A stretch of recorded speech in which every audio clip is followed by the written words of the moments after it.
Une étude d'octobre 2024 montre qu'au Paléolithique supérieur, les enfants atteignaient l'adolescence à peu près au même âge qu'aujourd'hui. Le 12 décembre 2024, une autre étude suggérait quant à elle que des enfants avaient peint sur les murs de la grotte ornée de Las Monedas en Espagne. Ces découvertes nous éclairent non seulement sur notre évolution, mais aussi sur la place des enfants dans les groupes de chasseurs-collecteurs il y a plusieurs dizaines de milliers d'années. Une place sans doute importante, mais dont on peine à définir les contours. À ces études récentes s'ajoute la parution aux éditions Synops d'un livre qui cherche justement à comprendre qui étaient les enfants du Paléolithique, à quoi ressemblait leur vie et quelle était leur place dans les groupes d'Homo sapiens. Pedro Lima, bonjour. Bonjour. Vous êtes journaliste scientifique, auteur spécialisé dans la préhistoire et dans l'art pariétal. Vous êtes l'auteur de ce livre que j'évoquais à l'instant, intitulé Paléo Kids, l'enfance de l'humanité. Merci beaucoup d'être avec nous aujourd'hui pour nous parler de cette enfance mal connue dans les communautés de nos très lointains ancêtres chasseurs-collecteurs. Cette émission, on va la faire partir d'un constat assez simple, l'expression homme préhistorique à la peau dure. Alors si aujourd'hui la recherche s'intéresse de plus en plus à la place des femmes dans les groupes de chasseuses et de chasseurs-collecteurs du Paléolithique, il reste une sorte de zone d'ombre qui entoure les enfants de cette époque. Alors, Pedro Lima, comment on peut expliquer cette impensée paléoanthropologique de l'enfance, de l'humanité, et comment expliquer que les enfants arrivent à se cacher encore ? Merci pour votre invitation. Peut-être que une des raisons, voire la principale, c'est que ces enfants qui ont vécu il y a 10 000 ans, 20 000 ans, 30 000 ans en Europe occidentale, dans ces sociétés donc de chasseurs-collecteurs, nomades, ont laissé peu de traces matérielles derrière eux. Donc il faut peut-être pas trop jeter la pierre sur des générations de préhistoriens surtout, puis de plus en plus de préhistoriennes qui ont essayé de déterminer, caractériser au mieux les structures sociales et donc l'éventuelle place de ces enfants, parce que ils réalisaient tout simplement peut-être des gestes qui ont laissé derrière eux moins de traces. Il n'est pas non plus impossible, ça il faudrait poser la question directement aux principaux intéressés, que parfois le rôle de ces enfants soit apparu peut-être comme moins noble, moins digne d'intérêt et donc de recherche, de caractérisation que les gestes de leurs aînés, des adultes, les très beaux outils en silex taillé, les feuilles de laurier solutréennes, voire les très belles peintures, dessins et gravures réalisés dans les grottes ornées. Néanmoins, je veux souligner que dans des études déjà anciennes, la place des enfants a été discutée quand des traces ont été révélées. Au tout début du XXe siècle, on est en 1910-1920, dans une grotte qui s'appelle le Tuc d'Audoubert, un chercheur de l'époque, le comte Henri Béguin, qui est aussi propriétaire de ce lieu, repère des empreintes de pas d'enfants.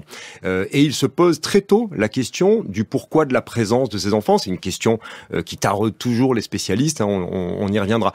Si on parle d'un site d'habitat, Pincevent, qui est un site très célèbre pour l'archéologie française, étudié à partir des années 1960 par André Leroy-Gourand, toujours en cours d'étude, avec des générations de chercheurs qui ont retrouvé les traces de manière tout à fait saisissante, d'ailleurs je trouve, de gestes de la vie quotidienne de ces groupes de Magdaléniens, puisque c'est une période relativement récente du Paléolithique supérieur. Si on lit leurs travaux, par exemple la somme que constitue un livre qui s'appelle Un automne à Pincevent, puisqu'en fait c'était des habitats saisonniers, pas loin de la Seine, hein, on est en Seine-et-Marne, et l'occurrence du mot enfant apparaît de très nombreuses fois dans cet acte. Donc ce que je veux dire, c'est que quand la présence de ces enfants a pu être déterminée, caractérisés, les scientifiques ne s'en sont pas volontairement détournés. Est-ce que peut-être aussi le fait qu'on regarde ces enfants du Paléolithique d'une certaine façon, d'une façon anachronique, et qu'on les voit peut-être comme on perçoit nos enfants aujourd'hui dans les sociétés humaines, où on les voit peut-être plus dans un rôle, on va dire, de passif, on va dire de récipiendaire d'un savoir, d'une éducation, d'un apprentissage, on tord la réalité d'une certaine façon. C'est possible, et toutes les générations de scientifiques spécialistes du Paléolithique supérieur, je pense que ça vaut pour pas mal de sciences, sont conditionnés par un bain culturel, cognitif, social dans lequel eux-mêmes évoluent, qu'ils ont eu tendance, même parfois à leur corps défendant, en essayant d'éviter ce type de biais, mais on peut se rendre compte peut-être a posteriori, que ces biais ont existé. Donc il est fort possible, par exemple, que des générations de chercheurs plutôt masculins, dans la première partie du XXe siècle, voire même dans l'immédiate après-guerre, eux-mêmes baignés dans un monde où les rôles entre l'homme et la femme, par exemple, étaient extrêmement déterminés, et la place de l'enfant, comme vous le disiez, relativement secondaire, et pu projeter cette vision sur les campements et sur les grottes. Or, et c'est vraiment moi ce qui m'a passionné dans l'écriture de ce livre, Les enfants ont vraiment joué un rôle. C'était la question que je comptais vous poser, Pedro Limas. Nombreux. Ouais. Et finalement, c'est une image assez nouvelle qui émerge de ces sociétés. Quel est le point de départ d'un livre comme celui-ci? Parce que vous vous attaquez quand même à quelque chose d'ardu. Il y a peu de traces, il y a peu de preuves de la présence de ces enfants. Alors bien sûr, tout le monde a été dans ces sociétés-là un enfant à un moment donné. Mais une évidence biologique. Oui, c'est ça. Comment vous êtes saisi de ce sujet-là? D'abord, je précise que je le fais en journaliste scientifique et non pas moi-même en tant que producteur de savoir, donc je vais aux sources de toutes ces recherches, de toutes ces publications. Mais en fait, le point de départ du livre, pour moi, c'est une émotion, et c'est souvent le cas dans mon travail de journaliste scientifique, quand il devient un travail d'auteur, quand je publie des livres. L'émotion, en l'occurrence, c'est celle que j'ai ressentie à plusieurs reprises dans différentes grottes, parce qu'on part quand même de la grotte, même si dans le livre, je sors de la cavité pour aller vraiment sur les lieux de campement et d'habitat où ils ont passé le plus de temps, parce que rappelons qu'ils ne vivaient pas dans les grottes. Ces humains fréquentaient les cavités pour aller y faire essentiellement des gravures, des peintures et des dessins. Et donc, dans plusieurs de ces grottes et de ces cavités ornées, on peut citer Pêche-Merle, on peut citer Gargas, on peut citer la grotte Chauvet, que j'ai eu la chance de visiter à 2 reprises et dont on célébrera l'anniversaire des 30 ans de la découverte mercredi prochain. Il y a des traces de ces enfants. Dans la grotte de Gargas, par exemple, il y a une empreinte de main négative d'un tout petit enfant dans un diverticule reculé de la cavité. Qu'on a posé la main de ce bébé sur la paroi et que son parent ou des adultes ont soufflé des pigments sur cette petite main. Pour qu'on laisse l'empreinte de la main de ce bébé introduit dans cette grotte, dans une des paléofictions, puisque mon livre est basé sur un mix de paléofiction et de documents scientifiques avérés. Je raconte cette incursion d'un groupe, famille élargie, dans la grotte de Gargas, en me posant aussi évidemment la question du pourquoi. À Chauvet, il y a des pommes d'empreintes de main, des empreintes de pommes de la main qui ont été déposées sur les parois à l'ocre rouge, et plusieurs d'entre elles ont appartenu à un ou une adolescente. Toujours dans la grotte Chauvet, ça je l'ai pas vu parce que c'est très loin dans la cavité, dans une galerie qui s'appelle la galerie des Croisillons.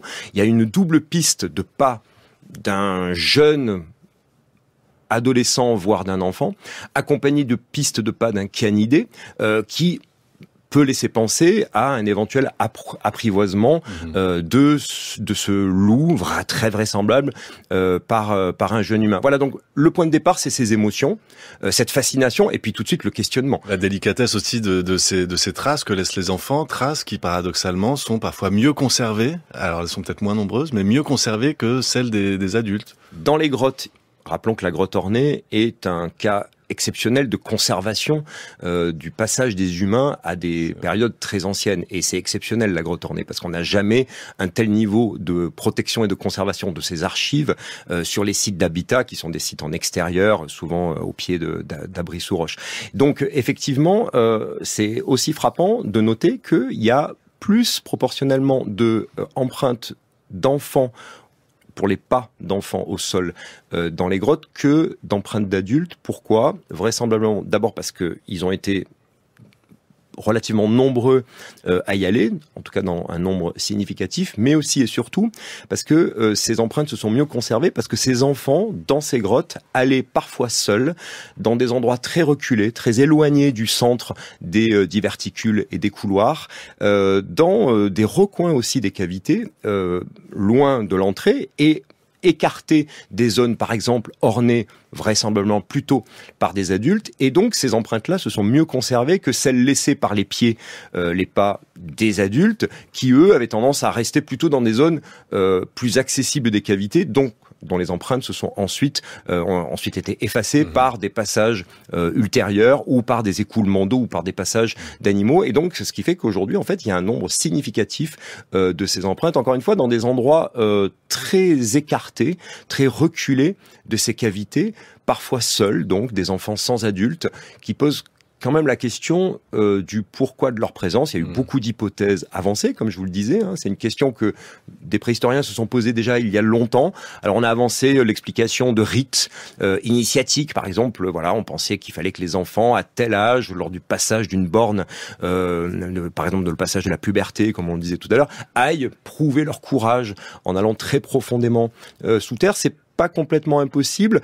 Sophie Archambault-de-Beaune, qui est une préhistorienne française, qui est une de celles qui met le plus en avant le rôle, la place des enfants dans les sociétés du Paléolithique supérieur, dit que parfois quand on ne sait pas qu'est-ce qui s'est passé à un endroit, par exemple une grotte ornée, on a tendance à mettre ces gestes-là sur le compte du rite ou du sacré. Il est possible tout simplement que ces enfants aient été là pour accompagner des adultes. Rappelons qu'on est dans le cadre d'un art pariétal qui s'est transmis pendant 25 000 ans. 25 000 ans, c'est très très long, et ça nécessite donc de la transmission de connaissances, de techniques, de savoir-faire. Peut-être que ces enfants dont on a retrouvé ces traces étaient tout simplement là en train d'accompagner des adultes sachant, expert donc des réalisations, des peintures, des bisons dont on a tous ces magnifiques images en tête, et que peut-être après avoir terminé une petite leçon peut-être d'art pariétal, eux allaient explorer la cavité. On a retrouvé des traces de jeu, ça c'est frappant. Je vous ai pas parlé tout à l'heure de la grotte de Pêche-Merle dans le Lot. Il y a des empreintes de pas qui montrent que par moments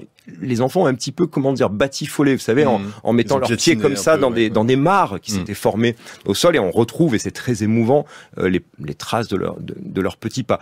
On a retrouvé dans certaines de ces grottes, associées à des traces de pas d'enfants, des boulettes d'argile qui ont été un petit peu modelées, prélevées comme ça sur les sols, sur des banquettes argileuses, et qui ont été projetées au plafond, à la voûte. Et certaines se sont le font collées. Les cancres aujourd'hui encore dans les classes. Pas que les cancres. Comme le font les enfants à l'esprit taquin. Et ça, ce que ça nous dit, et c'est quelque chose qui évidemment me touche et me fascine, c'est que, mais c'est pas étonnant, c'était des Homo sapiens comme vous et moi. Attention, on est vraiment dans le cadre de notre espèce. C'est Homo sapiens qui a réalisé et qui a investi ces cavités ornées. Ils avaient les mêmes caractéristiques que les enfants d'aujourd'hui, curieux, peut-être espiègles, et puis ils avaient envie de jouer tout simplement. On parle beaucoup de traces de pas, il y a aussi des traces de mains, et des traces de mains qui, là, à nouveau, on en revient au registre de l'émotion. Pedro Lima, moi je pense à ces traces de toutes petites mains qui généralement apparaissent au plafond et qui suggèrent que on a porté à bout de bras un enfant pour qu'il en mette sa main et son empreinte dans l'argile. C'est le cas dans la grotte Cosquer, près de laquelle je vis. D'ailleurs, j'habite dans les quartiers sud de Marseille, pas très très loin de la grotte Cosquer, dans le massif des Calanques. Et c'est vrai que dans cette grotte, une des découvertes les plus émouvante, c'est celle d'une toute petite empreinte, effectivement, de main d'enfant. Cette fois-ci, c'est pas une empreinte de main négative, simplement, on a une situation qui a été reconstituée, puisque cette empreinte est située à 2,20 m environ de hauteur sur une paroi recouverte d'une substance molle qu'on appelle le Mondmilch, le lait de lune en allemand, une empreinte de main d'un enfant qui a posé sa main et qui en a laissé donc l'empreinte, cette fois-ci en positif, sur ce substrat très meuble. Peut-être que l'enfant était tout simplement sur les épaules d'un adulte en train d'être transporté dans la grotte et qu'à un moment donné, il s'est appuyé. Dans une autre cavité que j'ai visitée à plusieurs reprises, la grotte de Rouffignac en Dordogne, qui est une cavité qui se visite, qui est ouverte à la visite au public. Cette fois-ci, c'est pas des empreintes de main, c'est des tracés digitaux, c'est-à-dire des traces de doigts, de tout petits doigts qui forment des sortes de macaronis comme ça, de spaghettis un petit peu de toutes les formes sur les parois. Dans la neige, exactement, du doigt ou dans le sable. Ouais. Et là, ce sont des enfants qui, tout simplement, en train d'avancer dans la cavité, ont peut-être laissé passer leurs doigts et ont été un peu amusés par le résultat comme ça de ce geste sur les parois. Et comme vous le disiez, dans la grotte de Rouffignac, il y a un endroit où on est certain que un de ces enfants a dû être hissé à bout de bras pour aller déposer comme ça l'empreinte de ses doigts sur une voûte qui lui était inaccessible. Encore une fois, la question du pourquoi de la présence de ces enfants. Il y a des préhistoriens qui ont avancé l'hypothèse qu'ils participaient tout simplement à la réalisation du décor orné. Robert Bednarik, par exemple, on peut citer son nom. C'est pas du tout une opinion qui est partagée par une majorité des spécialistes qui étudient l'art pariétal. Néanmoins, il faut quand même avoir en tête qu'on retient souvent ces images fabuleuses des, par exemple, chevaux, bisons, félins de la grotte Chauvet ou les grands taureaux de Lascaux, qui sont des œuvres d'art tout à fait époustouflantes et qui, évidemment, sont l'œuvre de grands maîtres, des artistes parfaitement accomplis, hommes ou femmes. On sait que des femmes ont investi et ont laissé leurs traces, leur marque de main en particulier, sur les grottes ornées. Mais on oublie quand même que l'art pariétal, ce sont des dizaines de milliers d'entités graphiques, de figures, parfois des signes géométriques relativement peu maîtrisés du point de la graphie, un art non figuratif aussi. Vous parliez de la grotte de Las Monedas qui a donné lieu à cette très intéressante étude. il n'est pas impossible de concevoir que certaines de ces figures aient été réalisées par des enfants, parce qu'elles ne nécessitent pas la maîtrise technique, le projet graphique pour les réaliser. Donc on n'a pas la réponse, mais en tout cas les enfants étaient là, ça c'est certain. Et là encore, Pedro Lima, dans ce que vous évoquez, on est prisonnier de certaines représentations. Il faudrait que ce soit les hommes qui aient peint pendant que les femmes étaient en dehors de la grotte avec les enfants. Or, voilà, la réalité nous dit que c'est bien différent pour ces périodes paléolithiques. Alors, on l'évoquait en introduction de cette émission, la difficulté à dessiner les contours de l'existence et du rôle de ces enfants dans les groupes sociaux, de ces chasseurs-collecteurs du Paléolithique. On va essayer de faire ensemble le parcours d'un enfant de sa gestation jusqu'à sa naissance, sa conception, même, si vous voulez. Bah oui, parce que tout ça est documenté malgré tout dans ces rares traces que nous laissent les Paléolithiques. Voilà, si on refait la chronologie de la vie d'un enfant jusqu'à la fin de son adolescence, ça ressemblait à quoi grâce à ce que l'archéologie nous enseigne? Concernant la conception, les gens qui ont laissé des images dans les cavités, on sait que c'est beaucoup d'animaux. Il y a aussi des représentations du corps humain. Et quand il y a représentation du corps humain, elles sont partielles. Il y a des mains, bien sûr, on en a parlé. Mais il y a des représentations sexuelles. Donc il y a majoritairement des sexes féminins qui sont représentés dans l'art pariétal et aussi dans l'art mobilier, du terme mobile, que les gens transportaient, donc sur des petites plaquettes gravées et sculptées. Donc beaucoup de représentations de sexe féminin, des représentations de sexe masculin aussi, un phallus extrêmement explicite dans la grotte Cosquer à Marseille. Donc ça, ce que ça veut dire, c'est qu'il y avait quand même un questionnement autour de la question, on va dire, peut-être pas de la sexualité, mais du dualisme masculin-féminin, et c'est très clairement inscrit dans ces images. On a des images sur des plaquettes gravées de copulation humaine. Donc l'acte sexuel est reconnu comme tel et il est représenté. On a toute une iconographie dans l'art pariétal et dans l'art mobilier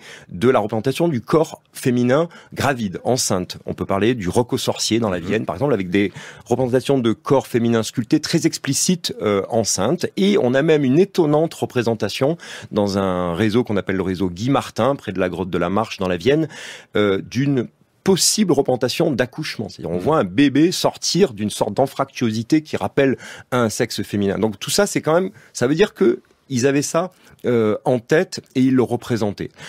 Le bébé naît, évidemment, il va au sein maternel ou au sein d'une nourrice. On pense, et ça se fait aussi sur la base de comparaison avec des groupes de chasseurs-collecteurs connus qui ont vécu encore jusqu'à des périodes relativement récentes. Peut-être que c'était pas toujours la mère qui nourrissait l'enfant né, d'autant que la mère pouvait mourir. Il y avait une mortalité maternelle et une mortalité infantile très importante. On estime qu'un tiers environ des enfants mouraient avant l'âge d'1 an, et puis un tiers à nouveau des individus mouraient, on le suppose, entre l'âge de 1 an et de 20 ans. Donc il y avait une très forte mortalité. Néanmoins, l'enfant grandit. Le sevrage, il semble qu'il soit intervenu relativement tard. Ça, c'est sur la base de l'analyse d'isotopes. On parlait du tableau de Mendeleïev tout à l'heure, d'isotopes du zinc, du calcium dans l'émail dentaire de certaines dents de ces enfants. Et on a pu montrer que le sevrage ne se faisait que, à ces époques-là, autour environ de l'âge de 4 ans, ce qui est relativement tard. Et on sait qu'une femme qui allaite a moins de chances de tomber enceinte à nouveau d'un nouvel enfant. Donc l'image que ça nous renvoie, aussi lié à ce que vous disiez tout à l'heure sur l'âge de la puberté, relativement proche de celui qu'il est aujourd'hui, c'est très loin des idées reçues, un nombre d'enfants par femme pas nécessairement très très élevé, 3, 4 ou peut-être 5, un écart entre les naissances relativement Ces populations sont nomades en plus. Donc, ces populations sont nomades. Ça pose la question de la libération des mains de ceux qui s'occupaient des bébés. Et ça, on a une très belle preuve d'un porte-bébé sur le dos d'une femme, sur une tablette gravée, sur un site allemand qui s'appelle Gunnersdorf. Et donc, on est vraiment loin de l'image, en tout cas, par exemple, de mères entourées de ribambelles d'enfants, c'est ce que dit très bien Sophie Archambault-Bonne dans ses articles. Les femmes donc participaient pleinement à la vie sociale, économique, productive du groupe, et vraisemblablement les enfants aussi, même si les traces sont difficiles à retrouver. Alors vous parlez du groupe, c'est hyper important aussi. Nous, on a une représentation de la famille qui est une représentation très très contemporaine et qui n'est absolument pas applicable à ces communautés, on va dire, de gens du Paléolithique supérieur. Quelle place occupait ces enfants dans ces groupes-là, puisque là, on comprend bien qu'ils pouvaient être, on pouvait s'en occuper, qu'on soit un parent directement biologique ou bien un parent oncle, proche, tante, voilà. grand-mère, Voilà. quand il y en avait, c'est-à-dire des femmes qui arrivaient jusqu'à un âge suffisant pour être grand-mère. Je reviens au site de Pincevent, c'est très émouvant de voir comment sur ce site des unités d'habitation ont été retrouvées par les archéologues, et ils arrivent à individualiser le nombre d'humains présents dans chaque unité d'habitation. Alors ce qui est frappant, il y a des graphiques qui montrent que dans certaines unités d'habitation, on est sur une famille presque de type occidental moderne, papa, maman et 1 ou 2 enfants, en tout cas 2 adultes et 1 ou 2 enfants, et dans d'autres unités d'habitation un peu plus vastes, et là on est vraiment dans ce qu'on appelle une cabane, hein, une habitation, avec des foyers, ateliers de taille et ainsi de suite autour, on a beaucoup plus d'individus, donc des familles plutôt élargies, qui sont plus proches du modèle ethnographique, par exemple chez les chasseurs et éleveurs de rennes en Sibérie, des familles réunies en fait avec plusieurs adultes et plusieurs enfants. Sur ce site de Pincevent, on a des témoignages d'ateliers d'apprentissage, parce que donc en fait l'idée, l'image qui ressort de ces enfants, c'est que c'est des enfants qui s'autonomisent très tôt, et c'est là qu'il y a des différences avec l'enfance, on va dire, d'aujourd'hui. Pourquoi ? Tout simplement parce que c'est une nécessité. Il faut qu'ils participent à la vie du groupe. Il faut qu'ils participent à la vie du groupe. Il faut qu'ils apprennent très vite, dès qu'ils sont en âge de le faire, les gestes indispensables à la survie dans un contexte, période glaciaire, mégafaune, dont des carnivores qui peuvent être dangereux, maladies, accidents et ainsi de suite. Bon, on vit quand même pas dans le monde des bisounours, même si c'est pas l'âge de glace avec une banquise partout. C'est une steppe avec des graminées et ainsi de suite. Et donc dans ce contexte-là, on estime que très jeunes, les enfants apprennent les gestes indispensables à la survie, en particulier la taille des silex. Et sur Pincevent, on a la preuve archéologique de l'existence d'ateliers d'apprentissage actifs, non pas uniquement par observation du novice, du travail de l'expert tailleur de silex à partir d'un rognon de silex, mais en 3 étapes, par exemple, taille d'un silex de manière très imparfaite par un novice vraisemblablement très jeune, démonstration par un expert, puisque les éclats de cette démonstration experte arrivent au-dessus des éclats inférieurs, puis on renouvellement de la tentative du novice qui, cette fois-ci, réussit mieux ces gestes de taille. Ça, c'est très émouvant, et ça nous dit ce qui à la fois est une évidence, comme dans le cas de l'art pariétal, il fallait qu'ils apprennent. Qui dit apprentissage dit atelier, dit voilà, communication entre un expert et un novice, mais là on en a des preuves très émouvantes. Là on a vraiment une classe de taille exactement de pièces taillées. On évoquait aussi le fait que peut-être les enfants participaient à la vie du groupe pour les nourrir, et via des gestes qui eux ne laissent pas de traces, comme la collecte de baies, de tout type de végétaux. Là aussi on ne peut pas savoir qui s'occupait de ces fonctions-là, ou de la pêche de petits poissons par exemple. On évoquait tout à l'heure le jeu. On a retrouvé aussi, je crois, en République tchèque, des petits jouets, ou équivalents de petits jouets qui auraient été fabriqués par des mains d'enfants, et ça c'est attesté. Il y a de nombreux, il y en a pas énormément, mais il y a des objets qui ont été retrouvés sur des sites d'habitat qui sont de petite taille. Alors, petite taille ne veut pas toujours dire associé à un enfant ou à un jeu. Bon, il y a des adultes qui se passionnent pour les miniatures de voitures, et c'est pas pour autant des enfants. Néanmoins, c'est quand même un critère qui permet d'associer l'existence d'un objet à l'appartenance à un enfant et à un possible jeu. Donc des petits harpons, de toutes petites lampes à graisse, mais quand je dis petites, de 7 à 10 cm de long, qui quand même semblent avoir été plutôt destinés, peut-être fabriqués par des adultes, à des enfants. Il y a des objets tout à fait fascinants qu'on pourrait appeler des tomatropes préhistoriques, qui sont des rondelles en os découpées dans une omoplate de renne, et sur les 2 faces desquelles ont été très finement gravés le même animal dans 2 positions différentes, percées d'un trou. Et donc il y a eu des expérimentations qui ont été réalisées, qui ont montré qu'en faisant pivoter avec un cordon ces petites rondelles, avec un phénomène de la persistance rétinienne, qui est un phénomène biologique connu, on avait l'illusion du mouvement qui était généré.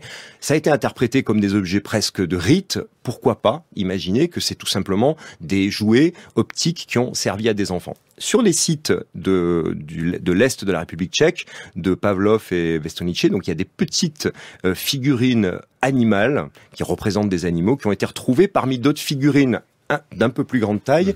Ce qui a attiré l'attention des spécialistes, alors d'abord il faut dire que c'est les origines de la céramique, c'est-à-dire que c'est des objets en argile, plutôt une sorte de limon qui a été malaxé, mélangé à de l'eau, auquel on a donné une forme volontairement anthropomorphe, humaine ou animale et qui ont été volontairement cuits en étant posés auprès de foyers. On en a retrouvé encore posés auprès du foyer des millénaires après avoir été cuits. Eh bien, certains de ces objets sont parfaitement réalisés. On en retrouve dans des sépultures. D'autres sont, au contraire, imparfaitement réalisés.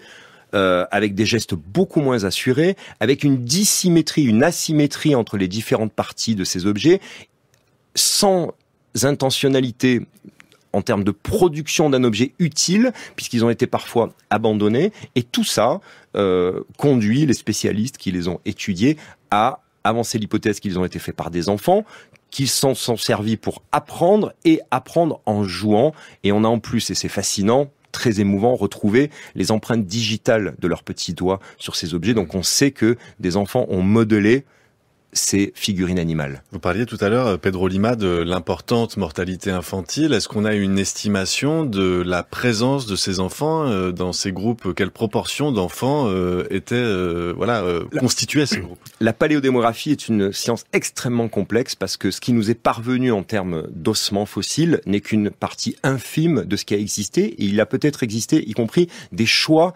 dans les personnes qui étaient inhumés et dont les fossiles nous sont parvenus. En plus, les fossiles d'enfants se sont beaucoup moins bien conservés que les fossiles, les squelettes d'adultes. Donc, il y a une estimation qui est plutôt basée sur des comparaisons avec des groupes de chasseurs-collecteurs connus plus tard dans l'ethnographie, selon laquelle on avance que 40%, voire plus, peut-être une moitié d'un groupe, donc d'un campement de chasseurs-collecteurs qui ne devait pas contenir plus d'une petite centaine d'individus, était composé d'enfants. Donc ça voulait dire beaucoup d'enfants. Moi j'imagine quand même aussi leurs cris, parfois leurs chants. On sait qu'il y avait des instruments de musique à cette époque-là. Je les imagine pas toujours uniquement en train de travailler, tailler le silex, donc on imagine aussi leur vie un petit peu ludique, leur vie secrète. Il y avait des endroits, à Pincevent ça a été démontré, où ils se regroupaient. On appelait ça peut-être des petites cachettes de l'époque pour faire des petits jeux. Donc des campements sur lesquels ils étaient nombreux en tout cas. Alors Paléo Kids, c'est le titre de votre livre, Pedro Lima. Je vous invite vraiment à le lire parce qu'en plus, vous évoquez ce fait très émouvant, c'est le fait que toutes ces grottes ornées ont majoritairement été redécouvertes par des enfants qui font le trait d'union avec ces enfants du Paléolithique. Merci.